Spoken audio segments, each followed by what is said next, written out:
తండ్రి సమాధానకర్త అధిపతి అని అతనికి పేరు పెట్టాను. థ్యాంక్ యూ అండి, చక్కగా చదువుతున్నారు. మరి మిమ్మల్ని అందరినీ కూడా ప్రభు దీవించిన గాక. అదేవిధంగా మరొక స్థలంలో ఈ మాట రాయబడింది. ఈ మాట కూడా చదువుకుని మనం ముందుకు వెళ్దాం.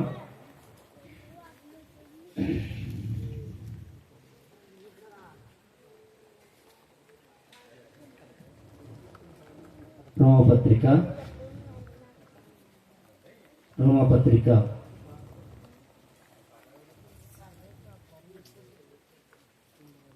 6వ అధ్యాయము 23వ వచనం. 6:23. యాలయనగా పాపము వచ్చి జీతం మరణము, అయితే దేవుని కృపావరము మన ప్రభువైన క్రీస్తు యేసునందు నిత్య జీవము. చిన్న మాట ప్రార్థన చేస్తాం. ప్రేమ నమ్మకం కలిగిన మా ప్రియ పరలోకపు తండ్రి, పరిశుద్ధులైన మా ప్రభువా, ఈ వాక్యం ద్వారా మాతో మాట్లాడండి తండ్రి. ఈ దాసులైన వారు తండ్రి కొన్ని దినాలుగా ప్రభు ఎంతో ప్రయాసపడి దీని కొరకై ఈ కార్యక్రమం చేయటం కొరకు ఎంతో నన్నైనా మరి వారు ఆలోచిస్తూ వచ్చారు, ప్రార్థించారు, ప్రయాసపడ్డారు. కానీ వాతావరణం అనుకూలంగా ఉన్న కారణం చేత దేవా మరి వారు అనుకున్నట్లుగా చేయలేకపోయినారు. అయినను ప్రభు చిత్తము ఈ రీతిగా ఉండగా తండ్రి మీ ప్రజలైన వారికి ఉన్న తండ్రి ఎంతో ఆసక్తిగా మరి సేవకుల యొక్క మాటను గౌరవించి వచ్చారు. దేవుని తండ్రి అలాగే సేవకులు కూడా వారి వారి పనులను ప్రభుత్వ తండ్రి పక్కన పెట్టుకుని ఈ కార్యక్రమంలో పాలు పొందినారు. ఈ రీతిగా ఎంతవరకు జరిగించిన కార్యక్రమం బట్టి వందనాలు చెల్లిస్తూ ముందున్న కార్యక్రమం అంతా కూడా మాకు ఆశీర్వాదకరంగాను మేలుకరంగా ఉంచండి. అంతేకాకుండా మీ దాసుడు తండ్రి ప్రభా, ప్రియ తమ్ముడు ఎలీషా గారు కూడా చక్కని సాక్ష్యాన్ని ఇచ్చినారు. అవునయ్యా, సాక్ష్యము మనిషిని బ్రతికిస్తుంది, సాక్ష్యము ఒక వ్యక్తిని వెలిగిస్తుంది. కనుక తండ్రి తన అనుభవం నుంచి చెప్పినటువంటి ప్రతి మాటను ప్రభానతను మీరు ఆస్వాదించినందుకు స్తోత్రములు. ఎవరు అట్టి బలహీనతల్లో ఉన్నారో అట్టి వారికి ఈ రాత్రి విడుదల కలిగినట్లుగా కృపనిమ్మని ప్రార్థిస్తుంటున్నాను. మీకే మహిమ ఘనత ప్రభులు ఆరోపించుకున్నామని మా రక్షకుడైన యేసయ్య నామములో ప్రార్థించి వేడుకుంటున్నాను తండ్రి, ఆమేన్. ప్రభునందు పిల్లరా, మరి దేవాతి దేవుడు ఈ లోకానికి దిగొచ్చిన సందర్భంలో మనము మరి అనేక సంవత్సరాలుగా ఈ అకేషన్ చేసుకుంటా ఉన్నాం. దీనికి క్రిస్మస్ అని మనం పేరు పెట్టాం. ఇంకా అనేక రకాలు, క్రిస్మస్ ఆనందం అని, క్రిస్మస్ వేడుక అని, క్రిస్మస్ ఇంకెన్నో రకాల పేర్లు పెట్టుకుంటున్నారు. ఏది ఏమైనా మరి క్రీస్తు ఈ లోకానికి వచ్చిన కారణాన్ని జ్ఞాపకం చేసుకుంటూ ఆయనను గురించి ఈ లోకానికి మనము తెలియజెప్పే సదుద్దేశంతోనే ఈ విధంగా జరిగిస్తా ఉన్నాం. ఏమండి, ఎందుకని ఒక మాట చెప్పడానికి నేను ముందుకు వెళతాను. ఒక చోట వాక్యం చెప్పాలనుకున్నారు సువార్థికులు, ఇద్దరు సువార్థికులు సువార్త చెప్పడానికి వెళ్ళారు. అయితే అలాంటి పరిస్థితులలో సువార్త చెప్పడానికి వెళితే ప్రజలందరూ కూడా అదొక పెద్ద బజార్. అది ప్రజలందరూ వారి వారి పనులలో ఉన్నారు, బిజీగా ఉన్నారు. అలాంటి పరిస్థితులలో ఎలా చెప్పాలి, ఎలా ప్రారంభించాలి వీళ్ళు అర్థం కాలేదు. అటువంటి పరిస్థితులలో వీళ్ళిద్దరూ ఏం చేశారంటే ఒకళ్ళొకళ్ళు కొట్టుకుంటున్నట్లుగా దోసుకుంటున్నారు. నువ్వెంత దోసుకుంటారు. ఎక్కడ వాళ్ళు దోసుకుంటా ఉంటుంటే చుట్టూ ఉన్న వాళ్ళందరూ కూడా అప్పటి వరకు నిలబడి మాట్లాడుతుంటే ఎవరు వాళ్ళ మాటల్లా ఎప్పుడైతే వాళ్ళు ఒకరికొకరు తోసుకోవడం ప్రారంభించారో అప్పుడు ఏమైందని ఒక్కొక్కరు రావడం ప్రారంభించారు. నువ్వు తప్పుకో, ఇద్దరు కూడా కొట్టుకున్నట్టుగా నటిస్తూ ఉంటే ఇంచుమించుగా కొన్ని వందల మంది వారి చుట్టూ గుమ్ముకూడారు, చూస్తూ ఉన్నారు. అలా ప్రజలందరూ వచ్చిన తర్వాత ఆ సేవకులు ఇద్దరు కూడా గట్టిగా అరవడం ప్రారంభించారు. ఏమనంటే, యేసుక్రీస్తు లోకరక్షకుడు, పాపులను విమోచించుటకై ఈ లోకానికి ప్రభు వచ్చారని వారు కొద్ది నిమిషాలు సాక్ష్యం చెప్పగా, వాక్యం చెప్పగా అక్కడ అనేక మంది హృదయాలు తెరవబడ్డాయి. ఏమంటే అనేక మంది ప్రభుని సొంత రక్షణ అంగీకరించారు. ఒక భయంకరమైన ప్రాంతం అది. ఆ ప్రాంతము అద్భుతంగా మార్చబడడానికి గల కారణము ఆ సేవకులిద్దరు. అంటే ఇన్ని కార్యక్రమాలు ఇవన్నీ ఎందుకంటే ఒక్కరైనా ఒక్క మాట వింటారని. చిన్నపిల్లల కార్యక్రమం ఎందుకు పెడతారంటే, ఓ చోట మేము క్రిస్మస్ పెట్టాం, అప్పుడు ధైర్యంలో నడిపిస్తున్నారు ఎవరు, మన సమీల్ గారు. వారు అన్నారు, ఏమండి ప్రజలకు కావాలంటే ఒక పని చేయండి, మీరు ఒక చిన్న యాక్షన్ సాంగ్ పెట్టండి అన్నారు. వెంటనే చిన్నపిల్లలు తీసుకొచ్చి యాక్షన్ సాంగ్ పెట్టాం. యాక్చువల్గా ఇవన్నీ నాకు ఇష్టం కాదు, కానీ ఎప్పుడైతే మేము అలా ప్రారంభించామో యాక్షన్ అవి పిల్లలు డ్యాన్స్ చేస్తున్నారంటే అని అనేక మంది మూల ఉన్న వాళ్ళందరూ కూడా, ముసలమ్మలు మొత్తం అందరూ కూడా చెడ్డ కూర్చున్నారు, టెంట్లో కూర్చున్నారు. ఏమండి ఆ విధంగా వాళ్ళందరూ వచ్చిన తర్వాత మిగతా కార్యక్రమం ప్రారంభించాం. అంటే ఈ కొన్ని కార్యక్రమాలు ఎందుకు ఇన్ని చేస్తున్నారు అంటే, ఏమండి కొంతమందికైనా వాక్యం అందాలని. నేను ఈ మధ్యకాలంలో సువార్త కూడిక ప్రారంభించాను. సంఘంలో ఒకే మాట చెప్పాను, ఏమండి మీరు ప్రతిరోజు ఎవరికి సువార్త చెప్పట్లేదు నాకు తెలుసు. ఎవరు కూడా సువార్త చెప్పట్లేదు. కనీసం వారానికి ఒక్కరోజు ఆదివారం సాయంత్రం సువార్త కొడికి పెడుతున్నాం. ఆయా ప్రాంతాల్లో ఒక్కొక్క వీధిలో సువార్త కొడికి పెడుతుంటే వాళ్ళకు ఉంటే చెప్పాను, మనం అందరం కలిసి అక్కడికి వెళ్ళి ఆ కార్యక్రమంలో పాలు పొందడం వల్ల మన ద్వారా ప్రభుకి మహిమ కలుగుతుంది. వచ్చి కూర్చో చాలు, ప్రభు మహిమపరచబడతాడు. వచ్చి ఆ కార్యక్రమంలో పాలు పొందు, ఏకీపిస్తే దేవుని నామం గణపరచబడుతుంది. ఆ రీతిగా మనందరం కూడి ఇక్కడికి ఎందుకు వచ్చామంటే కనీసం ఒక్కరైనా విడిపించబడాలన్నదే. ఏమన్నా ఎక్కడిచో దైవజనులు వచ్చారు, ఎక్కడిచో సాక్ష్యం చెప్పడానికి తమ్ముడు వచ్చారు, మేము వచ్చాం, అలాగే అనేక మంది వచ్చారు. ఎందుకంటే ఒక పాపైనా రక్షించబడాలి. దేవుడు యేసుక్రీస్తు ప్రభువు వారిని ఈ లోకానికి పంపింది ఎందుకు అనంటే దేవుని ప్రియమైన వాళ్ళరా ఒక్క పాపైనా ప్రభు వైపు తిరగడం కోసమే. పాపులు అనగా పాపంలో చెత్తన అపరాధం చచ్చిన స్థితిలో ఉన్నటువంటి వ్యక్తి నీతిమంతుడిగా మార్చబడడానికే. కానీ వాస్తవానికి దేవుడు ఈ లోకానికి మరి ఆయన రాకముందు అనగా ఆయన శరీరుడిగా రాకముందు మరి మానవుల పట్ల దేవుని యొక్క ప్రణాళిక ఏంటి, దేవుని యొక్క ప్రణాళిక దేవుని యొక్క ఉద్దేశం ఏంటంటే కనుక ఆది కాండము 1:28 రాయబడింది. ఆది కాండ గ్రంథము 1:28 ఏమని రాయబడిందంటే దేవుడు వారిని ఆశీర్వదించెను. ఎట్లనగా మీరు ఫలించి అభివృద్ధి పొంది విస్తరించండి. ఆ విధంగా మీరు ఏం చేయాలట, భూమిని నిండించండి అనేది దేవుని యొక్క ఆశీర్వాదం. ఎవరి పట్ల ఇలా అంటే మానవుల పట్ల. సమస్త జీవరాశులలో విలువైన వాడు, విలువైన వాడు, శ్రేష్టమైన వాడు, మరి అన్నిటికంటే ఉన్నతమైన వాడిగా ఎంచింది దేవుడు ఎవరినంటే మానవుడిని. ఎందుకంటే అక్కడ అదే అధ్యాయంలో 1:26-27 ఆది కాండ గ్రంథం 1:26-27 రాయబడింది. ఏమని రాయబడింది? దేవుడు మన స్వరూపమందు మన పోలిక చొప్పున నరులను చేయదము, వారు సముద్రపు చేపలను, ఆకాశ పక్షులను, పశువులను, సమస్త భూమిని, భూమి మీద ప్రాకు ప్రతి జంతువును ఏలుదురుగాక అని పలికెను. దేవుని బిడ్డలారా, దేవుడు ఏమండి మరి ఎందుకు ఇంతగా మనిషిని ప్రేమిస్తున్నాడు, మనిషిని ఇంతగా ఎందుకు మరి ఆయన యొక్క ఉన్నతమైనటువంటి కృపను చూపిస్తున్నాడంటే మనిషి ఏ రూపంలో అంటే దేవుని రూపంలో చేయబడ్డాడు, దేవుని పోలికలో చేయబడ్డాడు. అమ్మా ఒక మాట చెప్పనా, నీకు పుట్టినటువంటి బిడ్డ ఎక్కడైనా ఒక గోతులు పడిపోతే నువ్వు దాటి వెళ్ళిపోలేవు కదా. మీ పిల్లలు ఏదైనా సమస్య చిక్కుంటే దాటి వెళ్ళిపోలేవు కదా.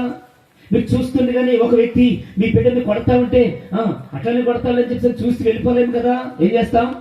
నయ్యాను భయాను అవసరమైతే మనం కొట్టలేకపోయినా మన నోరైనా తెలిసి ఏం చేస్తాం? మనం అతన్ని వ్యతిరేకిస్తాం, అతన్ని ఏం చేస్తాం? గద్దిస్తాం. ఎందుకు నా బిడ్డను కొడుతున్నావు అని. ఎందుకంటే అంతగా ఆ బిడ్డకు పట్ల మనం చూపించేది ఏంటంటే ప్రేమ. కారణము ఆ బిడ్డ నవమాసాలు మోసి మీ కడుపు నుంచి వచ్చినటువంటి బిడ్డ కనుక, మీ రక్తం పంచుకుని పుట్టినటువంటి కుమారుడు కనుక అందుకే ఆ బిడ్డ పట్ల ఏముంటుంది అంటే ప్రేమ. ఆ ప్రేమ ఏం చేస్తుందంటే ఆ బిడ్డల కొరకు దేనికైనా త్యాగం చేయడానికి తల్లిదండ్రులను తీసుకెళ్తుందండి. నా ప్రియమైన వాళ్ళరా చూడండి, ఉదయం లేస్తే సాయంత్రం పడుకునేంత వరకు తండ్రి ఎంత ప్రయాసపడతాడో తెలుసండి. ఎవరి కోసం? రాత్రి పగలనక కష్టపడి తల్లిదండ్రులు కూడా ప్రయాసపడేది ఎవరి కోసం అంటే ఆ బిడ్డల కొరకే కదా. ఎందుకని ఆ బిడ్డలు వారి పట్ల వారి యొక్క ప్రేమ అంత అమితంగా ఉంది కనుకనే ఆ బిడ్డల యొక్క ఉన్నత స్థితిని కోరుకుని ఆ తల్లిదండ్రులు అంతగా ప్రయాసపడుతుంటారు. అవునంటారా కాదంటారా? మనము ఫ్యాన్ కింద కూర్చుని ఉన్నతమైన జాబ్ చేయలేకపోయినా మన పిల్లలు ఫ్యాన్ కింద కూర్చుని ఉన్నతమైన జాబ్ చేయాలని, వారు చక్కగా ఒక విశ్రాంతికి కరమైనటువంటి స్థలంలో ఉండాలని, వారు మంచిగా సెటిల్ అవ్వాలని ప్రతి తల్లిదండ్రులు అనుకుంటారు కదా. అదే రీతిగా దేవాది దేవుడు కూడా ఈ మానవులందరినీ కూడా ఎంతగా ప్రేమించాడంటే ఎంతగా ప్రేమించాడు. ఇర్మీయా గ్రంథము 31:3 రాయబడింది. చాలా కాలం క్రిందట యెహోవాకు నాకు ప్రత్యక్షమైంది. ఏమని రాయబడింది అక్కడ ఒకటి మాట, శాశ్వతమైన ప్రేమతో నేను నిన్ను ప్రేమిస్తున్నాను, విడివక నీ ఎడల కృప చూపిస్తున్నాను. ఎట్లాంటి ప్రేమ అంటే శాశ్వతమైన ప్రేమ, ఎటర్నల్ లవ్. సామాన్యమైన ప్రేమ కాదు, అగాపే ప్రేమ. ఉన్నతమైన ప్రేమతో దేవుడు మానవుడిని ప్రేమిస్తా ఉన్నాడు. మానవుడు అంటే దేవునికి ఎంత ప్రేమ అంటే ఒక మాట అంటారు కదా, నువ్వంటే నాకు చచ్చేంత ప్రేమ అంటే అర్థం చూసారా. కానీ యేసు ప్రభు నిజంగా దాన్ని చూపించాడు. అన్నవాడు చూపించడు. నువ్వంటే నీ కొరకు దేనైనా నేను చేస్తాను, వేదని పెడతాను అంటాడు, కానీ ఏమీ లేడు. అర్థమవుతుందండి. కానీ యేసు ప్రభు ఆయనకున్నటువంటి ప్రేమ మన పట్ల ఎంత అయ్యా అంటే నువ్వు మాట చెప్తున్నాను నీకు అర్థమయ్యే భాషలో, చచ్చేంత ప్రేమ ఆయనకి. అందుకని యేసయ్యా నన్ను ఎంతగా ప్రేమించావు అంటే ఆయన చెప్తాడు, నీ కొరకు సిలువలో ప్రాణం పెట్టినంతగా నేను నిన్ను ప్రేమించానంటే. అర్థం ఏంటంటే నీ కొరకు ప్రాణం పెట్టాను, నీ కొరకు నా సమస్తమైన రక్తాన్ని దారవోసానని ప్రభు చెప్తున్నాడు. ఆయన మనం చాలా ప్రేమించాడు దేవుని బిడ్డలారా. అయితే అది ఈ మానవుడు, ఇంతగా ప్రేమించబడిన ఈ మానవుడు, ఇంతగా మరి దేవుని కొరకు జీవించాల్సిన ఈ మానవుడు ఏమైపోయినాడంటే తనకున్నటువంటి అవిధేయతను బట్టి, తనకున్నటువంటి స్వభావ సిద్ధమైనటువంటి వాటిని బట్టి మాట తప్పాడు, దారి తప్పాడు. మొదట్లోనే మానవుడు ఏం చేశాడు చెప్పండి? దేవునికి దూరం అయిపోయినాడు. కారణం ఏంటంటే మనందరికీ తెలుసు కదా, అవ్వ ఆదాములను గుర్చి మరి దేవుడు చెప్పినటువంటి ఒక సంగతి ఏంటంటే, అవ్వ ఆదాములు ఏమని చెప్పాడు ప్రభు? కండిషన్ పెట్టినాడు. ఏమని? మీరు గనక ఇదిగో ఈ యొక్క మరి వీటిని తినొద్దు, మీరు ఈ ఫలాలు మీరు తినొద్దు, వీటి జోలికి వెళ్తే మీరు నష్టపోతారు అని ప్రభు చెప్పడం జరిగింది. మీరు చస్తారు, అంతేకాకుండా మీరు మంచి చెట్లు ఎరిగేటువంటి వారు ఉంటారు కనుక మీరు వాటి జోలికి వెళ్ళొద్దని ప్రభు చెప్పడం జరిగింది పిల్లలు. ఆ విధంగా దేవాతి దేవుడు వారిని మరి ఎంతగానో ప్రేమించి వారికి కొన్ని కండిషన్స్ పెడితే వాటి నుంచి ఏమైపోయాడు? మనిషి దారి తప్పిపోయినాడు, తొలగిపోయినాడు. ఏమండి? కనుకనే ఏమండి ఆ మనిషి చేసినటువంటి ఆ యొక్క దారి తప్పిపోయిన లేకపోతే అవిధేయత చూపించినటువంటి ఆజ్ఞను మీరినటువంటి కారణాన్ని బట్టి ఏమైపోయిందంట? ఆజ్ఞాతిక్రమమే. చెప్పండి. ఎందాక ప్రమాదం, ఇప్పుడు ప్రమాదం లేదు మీకు అర్థమవుతుందా? సెలవులు మంచి పని చేశారు, హ్యాపీ పిక్చర్స్. చూడండి, ఆజ్ఞాతిక్రమమే పాపము. చూసారా? ఏమి దేవుడు ఎంతగా ప్రేమించిన ఈ మనిషి ఏం చేశాడంట? దేవుని మాట వినలేదు. ఈ రోజు కూడా అంతే. నవమాసాలు మోసి కట్టున్నావు, గొప్పవారిగా చేయాలనుకుంటున్నావు, ఉన్నతమైన స్థితిలో పెట్టాలనుకుంటున్నావు, కానీ పిల్లలు మీ మాట వింటున్నారంటే ఎంతమంది వింటున్నారండి? ఆ దారికి వెళ్ళకంటే అదే దారికి వెళ్తాడు. ఎందుకు అలా చేస్తున్నట్టు? నా ఇష్టం అంటున్నాడు. ఈరోజు పిల్లలు ఎంతో మంది దేవుని యొక్క మాటను ధిక్కరించినట్లుగా తల్లిదండ్రుల మాటలు కూడా ఏం చేస్తారు చెప్పండి? ధిక్కరిస్తున్నారు. కనుకనే ఎంతో తల్లిదండ్రులు సొక్కిపోతున్నారు, నిరసిల్లిపోతున్నారు. అంతేకాదు విచారంతో కృంగిపోతున్నటువంటి కుటుంబాలు ఎన్నో ఉన్నాయి దేవుని బిడ్డలారా. అయితే దేవుని బిడ్డలారా, అలాగా ఆజ్ఞాతిక్రమం అంటే ఆజ్ఞను అతిక్రమించినటువంటి అవిధేయత చూపించినటువంటి మానవుడు దేవునికి దూరం అయిపోయినప్పుడు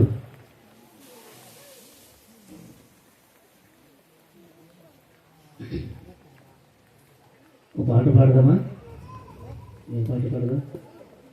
ఒక పాట పాడుతుందా?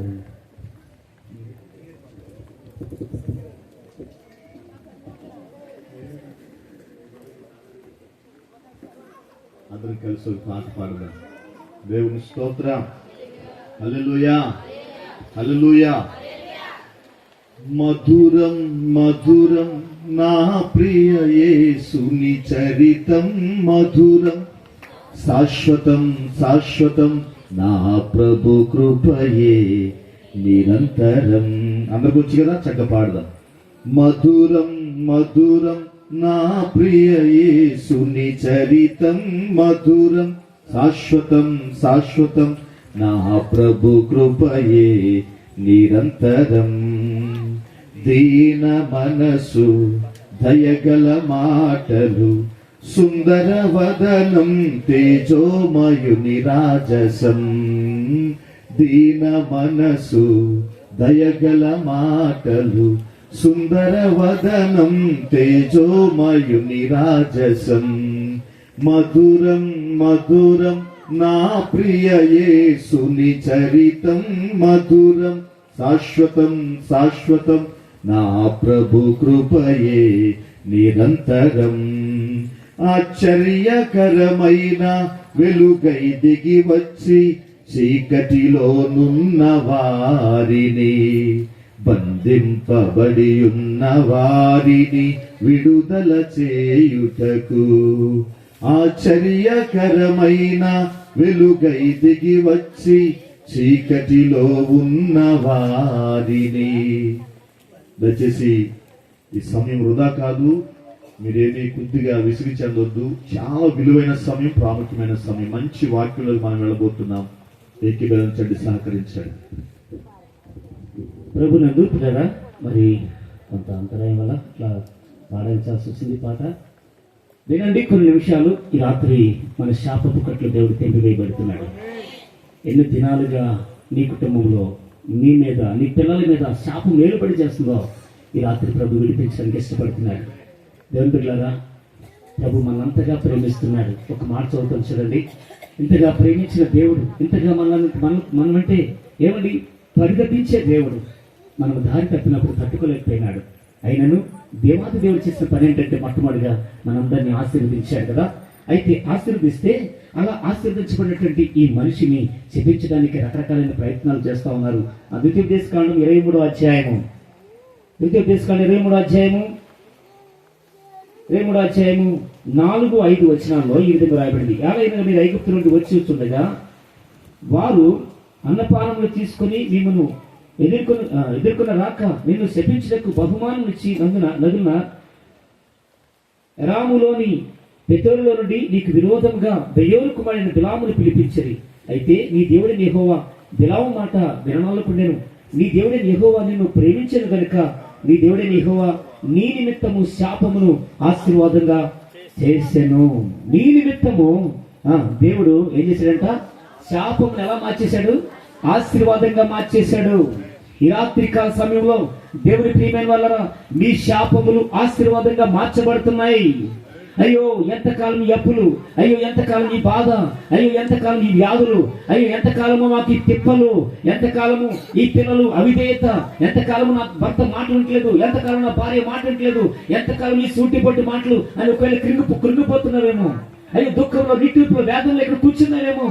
ప్రభు అంటున్నాడు, నీ శాపమును కొట్టివేసి ఆశీర్వాదంగా చేయబోతున్నాడు. అందుకే మొదటి చదివించిన వాక్యం ఏంటంటే, ఈ దేనికంట మనము ఏమండి దేనికి ఒక వాక్యం రాయబడింది. పేతురు మొదటి పత్రిక 3:9 ఏం రాయబడిందంటే, ఏమండి మీరు ఆశీర్వాదములకు వారసులు అవుటకే మీరు పిలువబడ్డారు. అలాగే ఇందాక చదివినట్లుగా 1:8 కూడా చదువుకున్నాం కదా, దేవుడు వారిని ఆశీర్వదించాను ఎట్లనగా మీరు ఫలించి అభివృద్ధి పొంది విస్తరించి భూమిని నిండించారు. ఆశీర్వదించిన దేవుడు. ఏమండి అయితే మనం ఏమైపోయినాం? ఆదాములు ఏం చేశారు? వారిద్దరు కూడా దేవుని యొక్క మాటకు ధిక్కరించినారు, విధేయత చూపించలేదు. ఏమంటే డిసొబీడియన్స్ అంటే అవిధేయతను బట్టి ఏమైపోయిందంటే వారి జీవితంలోనికి శాపము సంతరించింది. శాపము ఏదైతే తోటలోనికి ఎంటర్ అయింది. మొట్టమొదటిగా శాపం అనే మాట బైబిల్లో ఎక్కడ కనిపిస్తుందంటే ఆదికాండ గ్రంథం 3వ అధ్యాయము 14వ వచనంలో చూస్తే ఈ విధంగా రాయబడింది. అందుకు దేవుడైన యెహోవా సర్పముతో నీవు దీన్ని చేసినందున పశువులన్నిటిలోను భూజంతువులన్నిటిలోను నీవు శపించబడినదానవై నీ కడుపుతో ప్రాకుచు నీవు బ్రతుకు దినములనియు మన్ను తిందువు. మొట్టమొదటిగా శాపము అనే మాట ఇక్కడే ఉందండి మొట్టమొదటిగా. కానీ దేవుడు మొట్టమొదటిగా శాపాన్ని తీసుకురాలేదు భూమి మీదకి. దేవుని బిడ్డలారా వింటున్నారా? ఆ రోజులుగా సృష్టి చేసినటువంటి దేవుడు సృష్టి అంతటి మంచిదని ఆశీర్వదించిన దేవుడు చివరికి మానవుని సైతం కూడా అద్భుతంగా ఆశీర్వదించిన దేవుడు. ఎందుకని ఈ మాట వచ్చింది ఇక్కడ? శాపం అనే మాట ఎందుకు వచ్చింది అంటే దానికి ముందు జరిగిన సంగతి ఏంటో మన అందరికి తెలుసు. 3వ అధ్యాయం అంతా చదువుకుంటే సర్పం యుక్తి కలదై సాతాను యొక్క ఆత్మచేత నింపబడి ఏం చేసింది? ఎవరినంటే మోసం చేసింది.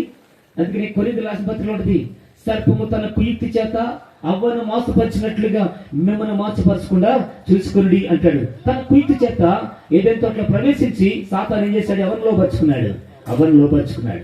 అవ్వ ద్వారా మరి దేవుని యొక్క చిత్తాన్ని, దేవుని యొక్క ఇష్టాన్ని మరి పాడు చేయడానికే రకరకాల ప్రయత్నాలు చేస్తూ చివరికి ఎవరినండి?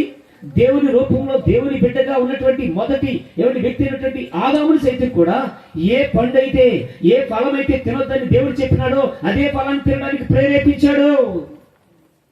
ఎవరి బిడ్డారా? అందుకే మొట్టమొదటిగా మనిషి అవిధేయతను బట్టి దేవుడు చెప్పింది చేయలేదు కాబట్టి భూమికి ఏమొచ్చిందండి? శాపం అనే మాట. అలాగే రెండోసారి కూడా ఉంటుంది, ఈ మనిషిని బట్టి ఈ భూలోకమంతా కూడా రాయబడి చూడండి. అక్కడ రెండో మాట కూడా ఏముందంటే అక్కడ 15 చదవండి. ఆదాముతో నీవు నీ భార్య విని తినవద్దని నేను నీకు ఆజ్ఞాపించిన ఫలవృక్షములు తింటివి గనుక నీ నిమిత్తము నేల శపింపబడినది. ప్రయాసముతో నువ్వు బ్రతుకు దినములని దాని పంట తిందువు. దాని మీద ఏమంటాట? అది ముండ్ల తొప్పులను గచ్చ పొదలను నీకు మొలిపించును. అయ్యా విన్నారా?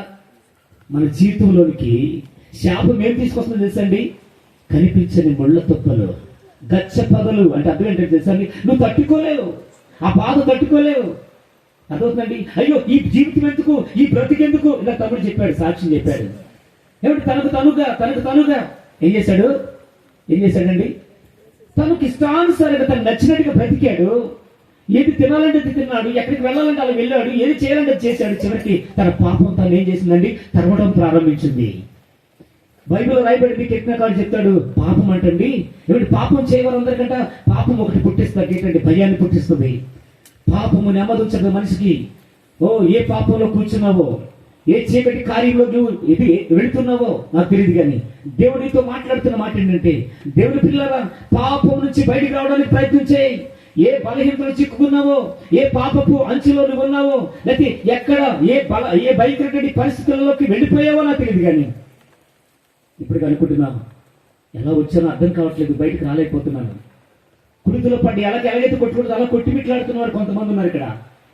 దేవుని పిల్లరా, నువ్వు చేసేటువంటి పాపం ఒకవేళ నీ దృష్టికి అంగీకారంగాను, లేకపోతే ఏదో ఒక మంచి తేనె తింటున్నట్టుగా ఉండొచ్చేమో, కానీ ఒక రోజున నీ జీవితంలో ముళ్ళ తుప్పులు చూస్తావు, గచ్చపదలు చూస్తావు, ప్రయాస చూస్తావు, తట్టుకోలేవు. ఎందుకంటే పాపానికి ఉన్నటువంటి శక్తి ఏంటంటే దేవుని పిల్లరా, అది మనల్ని వేధిస్తుంది, తరిమి తరిమి తరిమి మనల్ని ఏం చేస్తున్నట్టు అది పట్టిస్తుంది. ఎందుకంటే బైబిల్లో రాయబడింది, లేవియకాండంలో మన పాపములు మనల్ని ఏం చేస్తాయంట, పట్టుకుంటాయి. పాపము దృష్టికి ఏమిటి ఎర్రగా అందంగా కనిపించవచ్చు ఏమిటి, కానీ అది మన జీవితాన్ని ఏం చేద్దంటే అది నాశనం చేస్తుంది.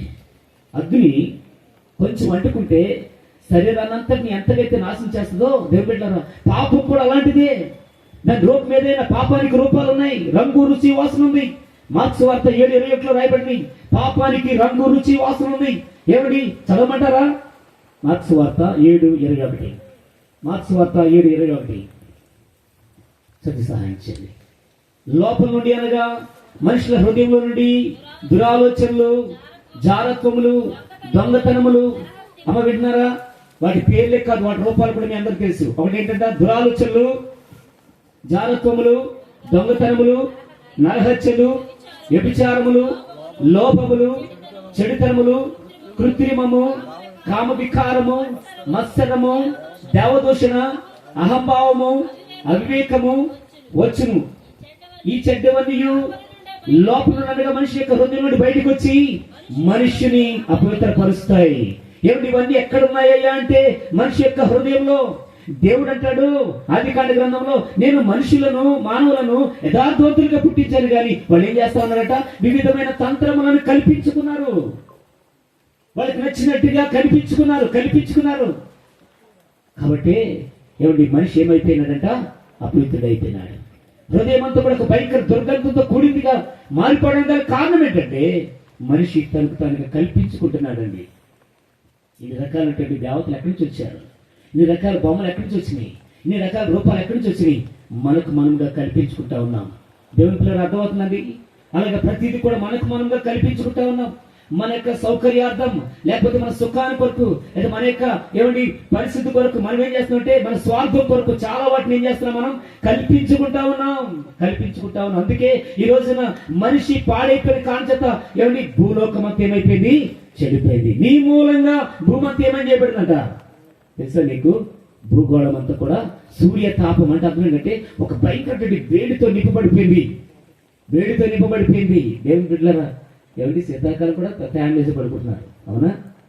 ఏం పెరిగింది? సూర్య తాపం అంటే అర్థం ఏంటంటే వేడి పెరిగిపోయింది. భూమి లోపల కొన్ని కెమికల్స్ ఉన్నాయి, అవన్నీ కూడా మరిగిపోతా ఉన్నాయి. ఎప్పుడు బ్లాస్ట్ అవుతుందో తెలియదండి. ఎందుకో తెలుసండి, మనిషి చేస్తున్న పాపం, మనిషి యొక్క అవిధేయత, మనిషి యొక్క స్వార్థం, అసూయ, లాభం కొరకు తను చేసేటువంటి ఏమిటి ప్రయత్నాలే ఏమిటి భూమి వినాశనానికి, మానవ వినాశనానికి కారణంగా చేయబడుతుంది. పేతురు రాసిన 2వ పత్రికలో రాయబడింది. కాబట్టి అవన్నీ చదవడానికి కాదు, రాకుడి గురించి అక్కడ చక్కగా అద్భుతం చదువుతుంటాడు. పంచభూతాలు ఏమవుతాయంట, వికటమైన వ్యాండ్రంతో లైవ్ అయిపోయే దినం రాబోతుంది. కారణం మానవ యొక్క అవిధేయత. మానవుని కొరకు ఇవన్నీ ఉన్నాయి. ఉదయకాలం ముందు ప్రార్థనకి వెళ్తూ ఆటోలో వ్యక్తికి నేను సువార్త చెప్తున్నప్పుడు అతను అంటూ ఉన్నాడు, అంటే ఎన్నెన్నో చెప్తున్నాడు. ఏమండి ఇదే కాదండి, బోర్డు ఉన్నాయండి అని చెప్పి, గ్రహాలు చాలా ఉన్నాయి, అంతకంటే గొప్పదేం కాదని భూమి మాట్లాడుతూ చాలా విషయాలు మాట్లాడుకుంటూ వచ్చారు. చివరికి ప్రభు లేడు, దేవుడు లేడు, నేను నాస్తికుడు అని చెప్తే ఒకే మాట చెప్పాను, దేవుడు ఉన్నాడు జాగ్రత్త అని చెప్పి నేను దింపాను. ఏమండి ఇందుకీ మాట చెప్తున్నాను దేవుని పిల్లరా, ఏమండి ఇవన్నీ కూడా మానవుని కొరకే సిద్ధపరచబడి, మానవుని కొరకు ఇవన్నీ ఉన్నాయి. కానీ ఇవన్నీ కూడా పాడైపోవడం గల కారణం ఎవరంటే మానవుడే. మానవుడికి ఉపయోగకరంగా దేవుడు ఇవన్నీ ఇస్తే మానవుడు ఏం చేశాడండి, వీటన్నిటిని తన స్వార్థ ప్రయోజనాల కొరకు దీనంతటిని పాడు చేశాడు. అయితే శాపము ఆశీర్వాదానికి బదులు ఏమైపోయింది, ఇప్పుడు ఒక నూతనమైన పదం రావడం జరిగింది. ఒక నూతనమైనది ఏంటంటే అది శాపము. ఈరోజు శాపాన్నే కోరుకుంటున్నాం కానీ, శాపాన్ని ఏరుకుంటున్నాం కానీ, ఏమిటి ఒక దాంట్లో ఒరిజినల్ పళ్ళు, మంచి పళ్ళు ఉన్నాయి గంపలో, ఒక గంపలో ఏమో చచ్చిపుచ్చులు ఉన్నాయి. అన్నాడు ఆఫర్ ఇస్తున్నాడు. దేనికి ఆఫర్ ఇస్తున్నాడు? ఈ చచ్చిపుచ్చుల పళ్ళుకి ఏం చేస్తున్నాడు? ఆఫర్ అమ్మా, ఒకటి కొంటే 2 ఇస్తా అంటున్నాడు. అవసరం ఫ్రీగా ఇస్తా అంటే మనం దేనికి మాత్రం, దేనికి కకృతి పడుతుంది చెప్పండి? ఫ్రీగా ఇస్తే మానవుడు ఏం చేస్తాడంట? ఫెనాయిల్ కూడా తాగేస్తాడు. ఈరోజంతా అంతా కదండి ఆఫర్ల మయమే కదా. ఆఫర్గా వస్తుందంటే అర్థం ఏంటంటే అది ఫస్ట్ క్వాలిటీ కాదని గుర్తించు. ఏమండి, ఈ చివరి క్వాలిటీయో పక్కన పాడేసినవో ఏదో అవుతుంది అది. కానీ మనం దేని కొరకు? ఆఫర్ ఉందా బ్రదర్? ఆఫర్ ఉందా అండి? ఏంటంటే ఆఫర్స్ ఉన్నాయా? ఏమైనా ఆఫర్లు ఉంటే బాగుంటుంది మనకి. ఆల్రెడీ పెట్టేసి ఉంటారు. ఏమని? క్రిస్మస్ మరియు నూతన సంవత్సర శుభాకాంక్షలు. ఇంకోటి పెట్టేసాడు లాస్ట్లో. ఇంకోటి ఏం పెట్టాడు? సంక్రాంతి శుభాకాంక్షలు చెప్పి ఏమంటాడు? ఆఫర్లు అనగానే పరుగులు ఎత్తేస్తున్నారండి. సాతాను కూడా అలాగే పెట్టి ఆఫర్ పెట్టాడు. ఏంటది? శాపం. ఈరోజు మనిషి ఆఫర్ అనడానికి ఏమిటి కక్కుర్తిపడి ఏం చేశాడంట? ఏం తెచ్చుకున్నాడు? శాపాన్ని తెచ్చుకున్నాడు. బైబిల్లో రాయబడింది, ఒక వ్యక్తి ఉన్నాడు, అతని పేరు ఏసావు. ఒక్క పూట కూటి కొరకు ఏం చేశాడంట? తన జాస్తత్వాన్ని నమ్ముకున్నాడు. ఏం పోగొట్టుకున్నాడు? ఆశీర్వాదాలు పోగొట్టుకున్నాడు. ఏం తెచ్చుకున్నాడు? శాపాన్ని తెచ్చుకున్నాడు. ఆదాములు చేసినటువంటి పాపం, ఆదాములు మరి అవిధేయత ఏం జరిగిందో తెలుసండి? 2 కుమారుల యొక్క నాశనానికి కారణమైంది. మొట్టమొదటిగా మరి శాపాన్ని తీసుకున్నారు. అంతేకాదు, వారు చేసిన దానికి ప్రతిఫలముగా వారి గర్భవాసన పుట్టినటువంటి పెద్ద కుమారుడు పేరేంటి? కయ్యను. ఏమైపోయినాడు? హంతకుడైపోయాడు. హంతకుడు, హత్యలు జరిగించేవాడు, హంతకుడిగా మారిపోయినాడు. ఓ తల్లి, నీవు నీ పిల్లల యొక్క ఒడిలో పాపం వేస్తున్నావేమో, నీ పిల్లల యొక్క ఒడిలో శాపాన్ని వేస్తున్నావేమో. నువ్వు అనుకుంటున్నావు నేను చేసే పాపము నేనేదో చేస్తున్నానులే. ఓ అయ్యా, నువ్వు అనుకుంటున్నావేమో నేనేదో తిరుగుతున్నానులే, నేనేదో త్రాగుతున్నానులే, నేనేదో వెళుతున్నానులే, నాతో అయిపోతుంది అనుకుంటున్నావేమో. కాదు, నువ్వు చేసిన దాన్ని బట్టి నీ పిల్లల యొక్క ఒడి కాలిపోతుంది రోజున. ఆదాము అనుకున్నారు, ఏదో మేము తిన్నాములే, తెలుసో తిన్నామో తెలియకో తిన్నామో, తినేసాములే, అయిపోయిందిలే, నోరు కడుగుతున్నాము, తుడిచేసుకున్నాం అనుకున్నారు. కానీ ఆ పాపపు ఏమండి ఆ ప్రభావము ఆగలేదు. ఎంతవరకు వెళ్ళిపోయింది? మొదటి పిల్లలైనటువంటి ఎవరికండి? ఎక్కడి వరకు వెళ్ళి? కయ్యనమైపోయినాడు, హంతకుడిగా మారిపోయినాడు. ఎవరిని చంపాడండి? సొంత తమ్ముడు. ఈ రోజున హత్యలు, మానభంగాలు, భయకృతి మరి వికృత చేష్టలు రావడానికి గల కారణం ఏంటంటే మనిషి యొక్క ఒడిలో ఉన్న పాపము తన పిల్లలకు సంక్రమిస్తా ఉంది. ఆశీర్వాదాన్ని పొందడానికి బదులు మనిషి ఏం తెచ్చుకున్నాడండి? శాపాన్ని తెచ్చుకున్నాడు. కానీ ప్రభు అంటున్నాడు, ఈ క్రిస్మస్ యొక్క అర్థం ఏంటంటే మన శాపాలను కొట్టివేసి ఆశీర్వాదాలకు మార్చడానికి దేవుడు వచ్చాడు. ఇది గుర్తించండి. శాపంలోనే ఉన్నాం, పాపంలోనే ఉన్నాం. అందులో చనిపోవడానికి కాదు, అందులో నశించిపోవడానికి కాదు, దాని నుంచి విడుదల పొందడానికి ప్రభు మనం కోరుకుంటా ఉన్నాడు. అదే ఈ యొక్క క్రిస్మస్ యొక్క అంతరార్థం, ఈ యొక్క భావం అదే దేవుని బిడ్డలారా. అయితే నా ప్రియమైన వాళ్ళని గుర్తించండి, ఆదాములకు చేసినటువంటి పాపం బట్టి సొంత తమ్ముడిని ఏమండి నిర్దాక్షిణ్యంగా హతమార్చినాడండి. చంపడమే కాదు, చచ్చాడు అనుకున్నాడు అంతే. ఏమాత్రం జాలి ఓలి లేనటువంటి వ్యక్తిగా తిరుగుతా ఉన్న పరిస్థితులలో దేవాతి దేవుడు కర్మ చేస్తున్నాడు. ఏమి కయ్యను చేసిన పని ఏంటంటే నేను దేవుడి మీద సైతం కూడా తిరగబడ్డాడండి. అలాంటి పరిస్థితులలో కయ్యను ఏమైపోయినాడు? దేశదేమరైపోయినాడు. కయ్యను చేసిన సంతానమే భయంకరమైన సంతానం వచ్చింది. ఎవరాళ్ళు? నిమ్రోదు కుటుంబం. నిమ్రోదు ఎవరు తెలుసండి? ఈ రోజున ఇన్ని రకాలైన దెయ్యాల బొమ్మలు, దెయ్యాల ఆత్మలు, లేకపోతే ఈ రోజున ఇన్ని రకాలైనటువంటి దేవతల ఆత్మలు రావడానికి కారణం ఎవరంటే నిమ్రోదు. శాపం ఏం చేసింది? వారితో ఆగిపోలా, వారు చేసిన పాపం వారితో ఆగిపోలా, నెక్స్ట్ తరాలకి సంక్రమించింది. దేవుని బిడ్డలారా, నెక్స్ట్ తరాలు నాశనం అవడానికి కారణమైపోయింది. దేవుని బిడ్డలారా గుర్తించండి. 2 వ్యక్తి మనం చూస్తాం బైబిల్లో. 9వ అధ్యాయము 20 చూస్తే అక్కడ ఒక వ్యక్తి మనకు కనిపిస్తాడు, శ్రేష్టమైన వాడు. ఎవరైనంటే నోవహు. వ్యవసాయం చేయని ఆరంభించినప్పుడు ద్రాక్ష తోట వేశాడు. పిమ్మట ద్రాక్ష రసం త్రాగి మత్తుడై తన గుడారులు ఎలాగొన్నాడంట? వస్త్రహీనుడిగా ఉన్నాడు. విన్నారా? ద్రాక్ష రసం ఏం చేద్దంట? విక్రీతల పాలు చేద్దటండి. త్రాగుడు ఈ రోజున భయంకరం అండి. మనల్ని పరిపాలించి మన క్షేమం చూడాల్సినటువంటి వాళ్ళ కుటుంబాలకు ఏమైనా ఐక్యతకు చూడాల్సినటువంటి నాయకులే ఏం చేస్తారు? అరే తాగండి రా, మదించండి రా, బాగా మీరు సుఖించండి రా అని చెప్పని తినము, త్రాగుము, సుఖించుము అన్నట్లుగా ఏం చేస్తా ఉన్నారండి? అనేక రకాలైనటువంటి అలవాట్లకు మనల్ని గురి చేస్తున్నారు. ఫ్రీ ఏమండి? ఇప్పుడైతే తగ్గింది. రాబోయే దినాల్లో అంటారు ఫ్రీ, నీకు ఇష్టం వచ్చినట్టు తాగండి అంటారేమో. ఆలోచిస్తున్నారా దేవుని బిడ్డలారా? ఒక దేశం ఉంది, ఆ దేశంలో ఇలాగే ఏమండి ప్రతి అడుగున కూడా ఏంటంటండి మరి వ్యభిచార గృహాలట. అంతేకాదు ఎక్కడ చూస్తే అక్కడ ఈ మద్యాన్ని అంటే త్రాగుడిని అమ్మేటువంటి ద్రాక్షరసాన్ని లేకపోతే మీరేమంటారండి ఆల్కహాల్ నమ్మేటువంటి కొట్లేనటండి. అలాగా మరి ఆ దేశము బాగా పాడైపోవడానికి మరి అక్కడ ఉన్నటువంటి ప్రజలందరూ కూడా నాశనం అయిపోవడానికి అవి ఎంతో కారణంగా ఉన్నాయి. ఏమిటి ఒక్క చూడండి, తాగిన తర్వాత అక్కడ తాగుతాడా, సిగరెట్లు కాల్చాలా. తాగిన తర్వాత మత్తులు ఏం చేస్తాడు చెప్పండి. ఇంకా తమ్ముడు చెప్పాడు, ఆ గంజాయి మత్తులు, ఆ త్రాగుడు మత్తులు ఏం చేస్తున్నాడు తనకే అర్థం కాలేదు. బైబిల్లో రాయబడినటువంటి ఒక మాట చూద్దామా? సామెతల గ్రంథంలో ఒక మాట ఉంటుంది, 23వ అధ్యాయము సామెతలు 23 ద్రాక్షరసం గురించి రాయబడి చూడండి. 23వ అధ్యాయము 21వ వచనంలో 20వ వచనం, ద్రాక్షరసం త్రాగువారితో నేను మాంసం హెచ్చుగా తినువారితో నేను సహవాసం చేయకము, త్రాగుబోతులను తిండిబోతులను దరిద్రులగుదురు, నిద్ర మత్తు చింతలు కొట్టి ధరించడానికి కారణమగును. ఓ ప్రియుడా, నీవెవరైనప్పుడు కూడా ఏ స్థలంలోకి వచ్చినావో త్రాగడం వల్ల నీకేం గౌరవం రాదు. త్రాగడం వల్ల నీ పేరేమి అనేక స్థలాలకి ఏం గొప్పగా ఏం చెప్పుకోరు. త్రాగడం వల్ల ఎంత బయట కూడా నీకు గౌరవం కోల్పోతావు, నీకున్న ఘనతను కోల్పోతావు. అర్థమవుతుందా? త్రాగడం అనేది ఒకవేళ అనుకునేమో ఫ్యాషన్ అనుకునేమో, కానీ ఫ్యాషన్ కాదు. ఒకరోజు నీ జీవితాన్ని బజారుకి ఇడుస్తుంది. జాగ్రత్త. వస్త్రహీనుడై బయటపడితే ఎంతో మంది చూసి వెళ్ళిపోతున్నారయ్యా, నిన్ను ఆలయం చేస్తున్నారయ్యా, నిన్ను అవమానపరుస్తున్నారయ్యా, నిన్ను సిగ్గుపరుస్తున్నారయ్యా. గుర్తిస్తున్నావా? నీ బట్టి విలువ లేదయ్యా. ఒక విలువైన వ్యక్తిగా ఉండాలని ఈ సమస్త ప్రజలను లేకపోతే ఈ సమస్తమైనటువంటి సృష్టిని నువ్వు శాసించే వ్యక్తిగా ఉండాలని దేవుడు కోరుకుంటా ఉన్నాడు. కానీ మనం ఏం చేస్తా ఉన్నాం? మనకి ఇష్టమైన మార్గాల్లో పరిగెడుతూ మనం నచ్చినట్టుగా బ్రతుకుతే ఏం చేస్తున్నాం చెప్పండి? శాపాన్ని తెచ్చుకుంటున్నామండి. శాపాన్ని తెచ్చుకుంటున్నాం. చూడండి, నోవహు మంచి భక్తుడే, కానీ చివరికి ఏం చేశాడు? తనకున్న బలహీనత ఏంటంటే ద్రాక్షరసం అలవాటు ఉంది. త్రాగాల్సింది కంటే ఏం చేశాడంట? ఏమంటే ఒక మాట చెప్పిన, ద్రాక్షరసం 2 రకాలు. ఒకటి ఏమండి మంచిది అంటే అర్థం ఏంటంటే ఆ ఉన్న పళ్ళను మనం వేడి చేసినా వాటిని జ్యూస్ తీస్తే మంచిగా వస్తుంది, ఎవరికి జబ్బు చేయదు, ఇటువంటి నష్టం చేయదు.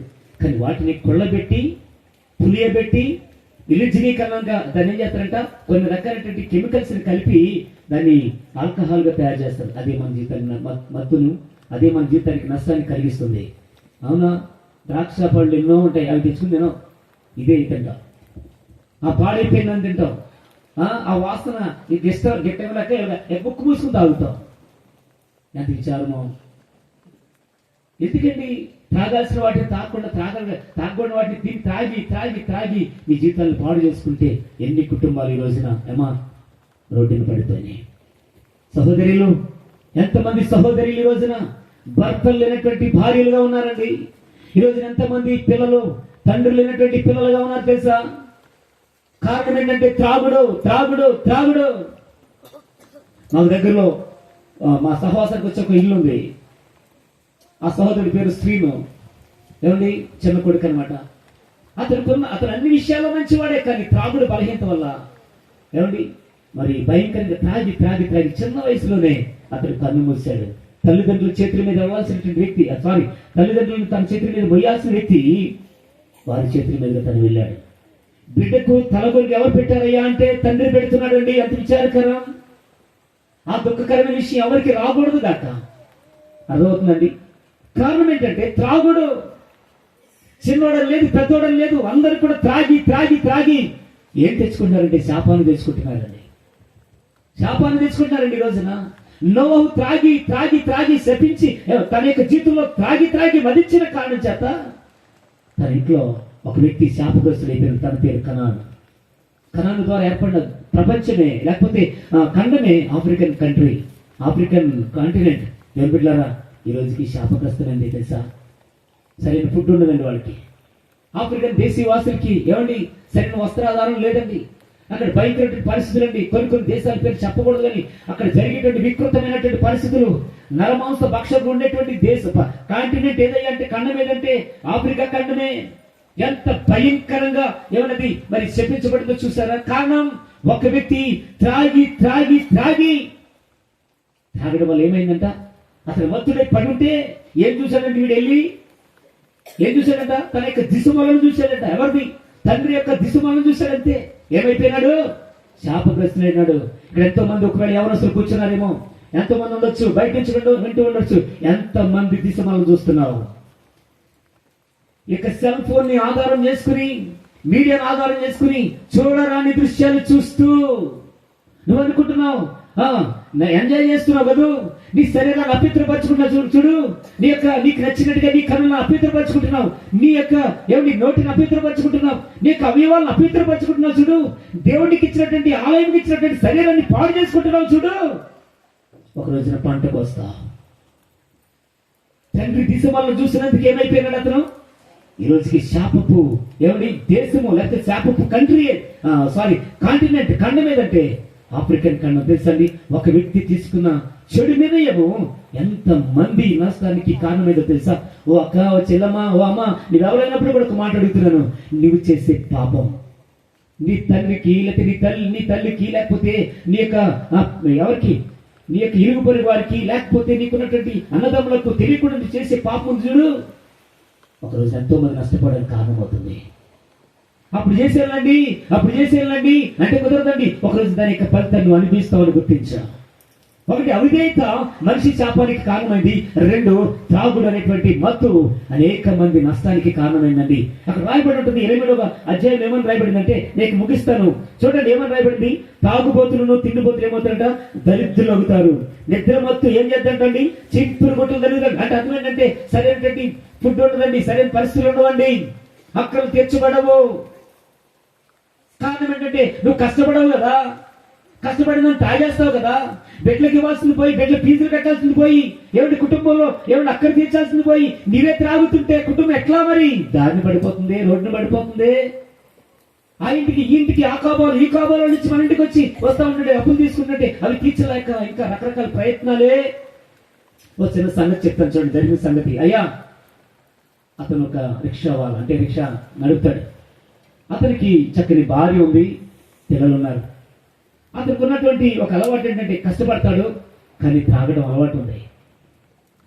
మనం అంటాం కదా, ఏదో కష్టపడుతున్నాడు కదండి, చుక్క తీసుకుంటున్నాడు. చుక్క కాదు, భయంకర త్రాగడం ప్రారంభించాడు. చుక్కతోనే ప్రారంభమవుతుంది జీవితానికి. అదేమవుతుంది, ఇక లోటలు లాగేస్తారండి. మంజీలు తాగలేరండి. అలా ఎక్కడ తాగేస్తారో తెలియదు కానీ ఎన్ని బాటిల్ తాగేస్తారో. మంజీలు తాగలేరు. అది రుచిగా ఉంటుందా? ముక్కు మూసుకుని మానండి. ప్రభు ఒకరోజు మిమ్మల్ని ఆశీర్వదించాలంటే మీరు మానండి, ప్లీజ్, మారాలి. అతను త్రాగుతూ రోజు త్రాగొచ్చేవాడు. భార్యకి డబ్బులు ఇవ్వకపోతే భార్య ఏం చేస్తుందండి? ఆ పిల్లల్ని పెంచుకోవాలా, ఓ పక్కన భర్తలు చూడాలా, ఇంటికి వచ్చిన తర్వాత రూట్గా మళ్ళీ పెట్టాలి. ఇంటికి ఏం పెట్టాలా? మరి మాంసం పెట్టాలి కదా, రోజు మాంసం ముక్కుంటారు కదా. ఏం చేద్దండి? డబ్బులు ఇస్తే అలా చేసి పెట్టినేమో. ఎవడో వచ్చిందల్లా త్రాగుతున్నాడు.